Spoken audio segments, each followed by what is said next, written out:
যিসকলে মিয়া হাটাও আন্দোলন আৰম্ভ কৰিছে তেওঁলোকক সোঁৱৰাই দিব বিচাৰিছো যে অসমত এটা সময়ত অসমীয়া ভাষা বিলীন হৈ বঙালী ভাষা প্ৰতিষ্ঠা হৈছিল আৰু সেই সময়ত মাধ্যম আন্দোলনৰ জৰিয়তে অসমত পুনৰ অসমীয়া ভাষা প্ৰতিষ্ঠা হল আৰু সেই আন্দোলনত আজি আপোনালোকে যিসকলক খেদিব বিচাৰিছে এই মিয়াসকলে কিন্তু সেই সময়ত অসমীয়া ভাষা আকোৱালি লোৱাৰ বাবে তাৰ পৰৱৰ্তী কালতো বৰ্তমান সময়লৈকে অসমীয়া ভাষাক মাতৃভাষা হিচাপে আকোৱালি লোৱাৰ বাবেই অসমীয়া ভাষা কিন্তু আজিও মাধ্যম হিচাপে অসমত বৰ্তি আছে। লোকপিয়ল সমাগত, বলকচোন এবাৰ বৰাক ভেলীলৈ যাওঁ, আপোনালোকৰ নেতৃত্বত আমিও লগত যাম।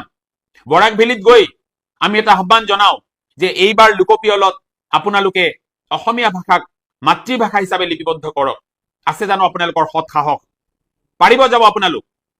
কেৱল মিয়া হাটাও কৰি মুছলমান বিদ্বেষ বিয়পাই ৰাজনৈতিক স্বাৰ্থ সিদ্ধিৰ বাবে যিসকলে যত্নবান হৈছে সেইসকলক কৈছো যে আপোনালোকে চাৰ্টিফিকেট দিয়া সেই যিসকল মানুহ যিসকলক আপোনালোকে বৰপীৰা পাৰি দি অসমত আসন দিবলৈ আপোনালোকে চেষ্টা কৰি আছে সেইসকলে অহা লোকপিয়লত তেওঁলোকৰ মাতৃভাষা কি লিপিবদ্ধ কৰে সেয়া নিশ্চয় অসমবাসীয়ে দৃষ্টি ৰাখিব।